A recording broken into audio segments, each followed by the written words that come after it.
excited about an opportunity to come home. Come Saturday, it'll be 35 days since we played in Bird, and I know our players are excited about getting the opportunity to come back, play in familiar quarters. We're playing a Wisconsin team that is well coached, they did a great job in all three phases. Again, a well-disciplined team. This will be our fifth defense that we faced the last 5 weeks in the top 15 in the country, so we have a challenge on our hands from an offensive standpoint once again. Defensively, we'll be facing a rejuvenated run game with the return of Corey Clement at running back, and we've got to do a great job of playing great team defense. I know our guys are excited. Number one, this is homecoming. As I've shared with the team, homecoming is about all the former players and alums that have had the opportunity to represent this great university. It's not about us. It's our job to put on a good showing for our friends, family, alums that have all worn the red, black, gold, and white. And I know they'll do that for us come Saturday. With that, I'll open up for some questions.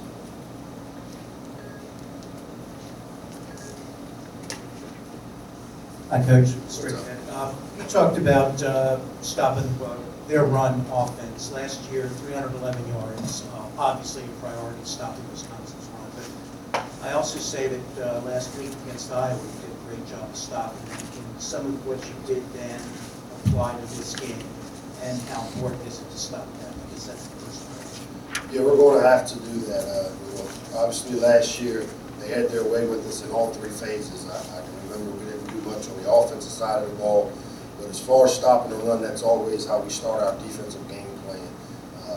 The last couple of weeks, I feel like defensively, we've done some things where we've been able to contain the run and force teams to play left-handed, to where they have to throw the football. And a lot of that's done by how we have attacked the line of scrimmage by outnumbering the box.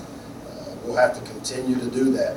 Again, with the healthy running back and Corey Clement coming back, it's going to be really important for us to do a great job of being gap sound and doing a great job of team defense, meaning we've got to make sure we've got 11 hats on the football each and every time, because he's a strong runner, has the ability to make guys miss in the open field, but yet also have the power to run through tackles. And I've been happy with the way our run defense has been the last couple of weeks. Pretty much since the Michigan game, we've really committed to stopping the run, and we're going to have to do that this weekend to give ourselves a chance to win. Coach, sticking on the same subject of the running game, with Clement coming back last week, his first game of the season after an injury, and having that limited film to watch on him, does that make it harder to prepare for a player like that? No, not at all, because when you watch film, it's more about the scheme. If you look at what they do offensively, they're pretty balanced. They're a power run attack. They're going to run some zone schemes and some what we call truck schemes, whether it's Clement or his backup. I don't think that changes. Now, from a personnel standpoint, I think having him on film in terms of the type of player he is, that comes into play. But what we need to do is when we study and prepare for a game plan, it's more scheme than it is just personnel, and the schemes won't change regardless of who the running back is per se. And just to follow up on that, since their scheme probably hasn't changed much from year to year, especially since last year, do you see any similarities between Clement and Melvin Gordon, who obviously had a great game last season? I would say their scheme changed quite a bit from last year, because they've got a new coach, a new offensive coordinator. Last year's schemes were a little different than what this regime has brought to the table. This is their first year back. I've had an opportunity to go up and see Paul Chris's offenses over the years, and I don't think last year's film is indicative of what they'll do this year. So we're strictly going off of the things we've seen on tape thus far. And again, they're a good offense. They've done a good job of getting better each week. They've obviously replaced some guys up front, some really good players that went on to play at the next level. And our defense has a challenge ahead of them, but I know they're excited about the challenge.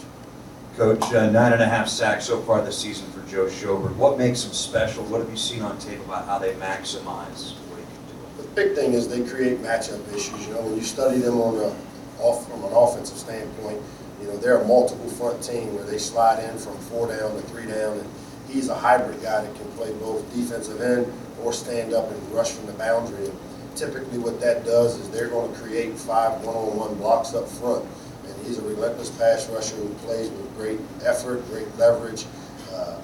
Can't say enough good things about the guy, but he's a really, really good football player. And because of the type of schemes they run on the defensive end, they try to create the one-on-one matchup, and obviously he's won a bunch of those one-on-one matchups throughout the course of this season. Coach, could you speak to how Brandon Ross has improved as a running back, and he averaged about 5.8 against Penn State, and how much do you plan to use him going forward as he sort of won the battle there? I mean, he won the battle because he's our starting running back, but as we've seen, as I've said before, it takes 2 or 3 running backs. Very rarely now in football, whether it's college or the pro game, do you see the guy that's going to carry it 30, 35, 40 times a game. I mean, it's just not that type of football being played anymore. Brandon is still an integral part. He's one of our first priorities to try to get the ball to. Obviously, with some of the scheme things we've had to go to from a run standpoint with the zone read stuff, the defense somewhat can dictate who the ball carrier becomes. I think a lot of people initially have forced Perry to be a ball carrier, and I think the more success Perry continues to have, you'll start to see defenses scheme to take the quarterback part of it away, and that's where I'm hoping that Brandon Ross, Wes Brown, and Ty Johnson can continue to maybe be a little more active participants in our run game statistically. Right on your right. You mentioned that it's been a while since you guys have been here, and it's homecoming, so obviously you probably expect a little bit, for energy not to be a problem, but with a losing streak like this, do you think maybe fatigue would set in or something like that? What are you seeing in terms of in the locker room with your guys in terms of mood and energy and how they're feeling? I think the first thing, it starts with we don't even look at the losing streak because it's, we had 6 one-game seasons after the bye week. Now we've got 4 opportunities left, and so as I've said before, there's nothing we can do about the past. So the games that we've not won the past 5 weeks really have nothing to do with the opportunity that presents itself come Saturday, and that's really all we talk about, winning the next opportunity. And the big thing in college football, the big thing for us as a coaching staff is to maintain that in-the-moment presence. Don't worry about having to win the next 4. Worry about winning the next 1. Don't worry about the 5-game losing streak. Let's concentrate all of our efforts in being the best we can be today in practice with every rep. Go through Wednesday's practice, Thursday's practice, Friday's walkthrough meetings, and then Saturday go cut it loose, have fun in front of our fans and friends and alums. There's no doubt about it. They had a spirited practice today. These guys are, they brought into everything that we've asked them. I like the energy that we've displayed thus far this week as we go into the Wisconsin game. Mike, going off of that, you're playing a lot of young players, it seems like right now. A lot of freshmen are getting time. Can they provide a spark for you guys late in the year, just as a collective group? I think what you'll see, and this was something that it was something that I wanted to do right from the start. Once I took it over, having gone through some coaching changes and been a part of the things that have happened the last couple of weeks, playing a bunch of young players and playing guys that haven't played a lot, whether it's 5 snaps, whether it's 15 snaps, whether it's a guy like Ty Tucker running out there on field goal, extra point block. What happens is it takes away that locker room lawyer mentality, because now everybody is playing a hand in whether we win or lose, and whether your role is small or whether your role is as a starter. We've tried to build the meat or core of our team. Your best players are your top 10%.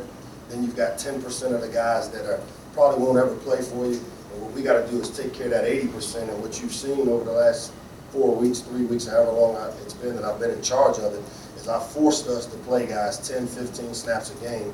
That brings the energy, that brings the spirit, that locks in those guys in meetings and in practice because they know they're going to get an opportunity, as opposed to sitting on the bench not playing. And now when things go wrong or don't go right, they can't just say, oh, if I was playing, that wouldn't happen, because now we got everybody playing. So there's a lot of fingers to be pointed, and usually pointing right back at the person that's complaining. And, we got a lot of guys that are filling some menial roles, and we got some guys that are playing big roles. You see some of our starters' reps are dropping from 80 plays to 60. And as I told the coaches, playing Darnell Savage 15 snaps for Will Likely ain't going to win or lose a ball game for us. So let's get him in early, let's bring his energy, and guess what that does for Darnell? It makes him lock into meetings, it makes him practice his tail off because he knows, hey, I'm gonna get an opportunity and I wanna know what I'm doing. And that's how I've been able to try to motivate us from within, because we're getting and developing the core guys within our team to play for us come Saturday. Coach, 9 turnovers for the team the last 2 weeks. How do you coach? How do you coach kids through something like that? How do you teach them through those bumps without making it you're doing this? How do you get through this? You got to be very patient. I mean, obviously, it's deflating. It's like raising kids, and they keep making the same dumb mistakes over and over as a parent. You know, you just love them through it. You hold them accountable for it. Obviously, if they continue to make them, then you have to make a change where it's necessary. And you know, it's mind-boggling, some of the egregious errors that we've had in terms of interceptions and fumbles and penalties, and they've been untimely. And you know, those are what bad teams do. And we got a good team. We just don't play real smart at times, and we've got to make sure we know that the game of football is about possessing that ball. And on offense, we've got to cherish it and make sure we take care of it, even if it means running down the field with 2 hands, or if it means, you know, throwing it out of bounds as opposed to just throwing it up in the middle of the field with a safety back there. Those are things that we can control. And as a coaching staff, we work on ball security every week. We harp on ball security. We talk about not making dumb decisions in the passing game. And, you know, they've got to hold themselves accountable to protecting the football on the offensive side of the ball. And we'll continue to work on it. It's the best we can do. Hey Mike, Hey, Mike. you touched on this a little bit on Sunday, but with Derwin's play, he got those reps at the end of the game, and now he's set to start on Saturday. But what have you really seen of him coming back from that shoulder injury, getting into the group, and when was kind of the part where you've kind of seen that, you know, this is who he is, this is kind of turning the corner? I mean, he's been working with our second unit, you know, throughout the course of being back from the shoulder. You know, the thing we've always known that Derwin has the talent. You know, what we had to do is put together the mental part and then bring them along with the physical part. And Saturday, he took a step forward, played about 25 snaps for us, rotated in at both right and left, and you know, came out of the game without any mental errors, which is critical up front. You know, because that's the first place where you can get beat if you make mistakes in the trenches. And then the next step for us is to get him to play a physical brand of football that we want to see out of him because of his size and because of his abilities. That's coming along. You know, I'm excited for him. You know, he's a guy that's been, again, one of those guys that hasn't played a lot of football for us, and I think he has a renewed energy that he's bringing now because he's actually involved. You know, obviously, we'd like to get Damian back, and hopefully, you know, we're able to do that here at some point. But this is a great opportunity for Derwin to step into a starting role. And as I told him walking off the field today, he needs to take ownership and solidify his place there. So just going off that, the offensive line has had a couple injuries this year. How have you kind of seen the unit gel and solidify without, you know, a couple starters like Minter or like Prince, you know, nursing an ankle injury? You know, those guys, you know, we want to play 8 to 9 guys deep anyway, and I know we've done a decent job of rotating guys through there. You know, Ryan Doyle is a versatile guy that has the ability to play all across the line for us. We've been very fortunate that Michael Dunn has maintained himself throughout the course of the season. And, you know, very rarely, especially because of all the contact that goes on in the trenches, are you able to get through a season with just playing the same 5 guys. I think Coach Stud has done a great job of rotating guys in. And again, that same principle of playing as many players that we can play that deserve the right to play. And now that opens up the opportunities. And you know, those guys have bought into what we've asked. We've had to adjust somewhat from some of the run game stuff we were doing in the beginning of the year to what we're doing now, asking guys to get to the second level, and that's where you see bringing in a guy like Derwin Gray who has some athleticism. You're seeing us start to get down to the second level on some blocks, and it's really sprung us to be able to get the run game kind of kick-started. But we also got to get the passing game going, and we put a lot of energy to try to get that corrected on the back end. Coach, you talked about homecoming in your opening statement. There's always a lot of juice in the stadium during homecoming. How can you use that to sort of kind of, I guess, get it to your kids that this is a big week and can you use that to kind of help them, springboard them into something special this week? Well, the big thing, Dave, is to try to, at least, as I told them, every week is a big week for us because it's a one-game season. Now, homecoming adds a little more to it because, as I told them, there's some proud traditions of people that have come through that have worn this uniform. And, I've been here for a decade now, 10 seasons, and I know from the phone calls I get with some of the guys that have told me they're coming back to this game, it's important to make sure that we show, our alums, the guys that have worn that uniform before them, that we do take pride in the name in the front of the jersey, and that we will go out and lay it on the line for 60 minutes.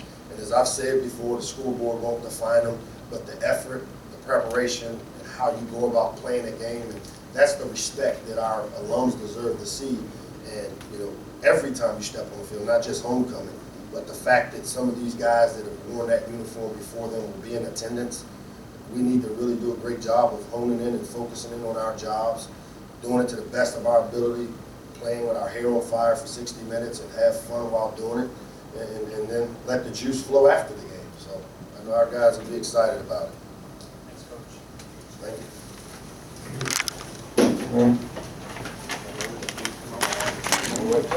We hit Terminus!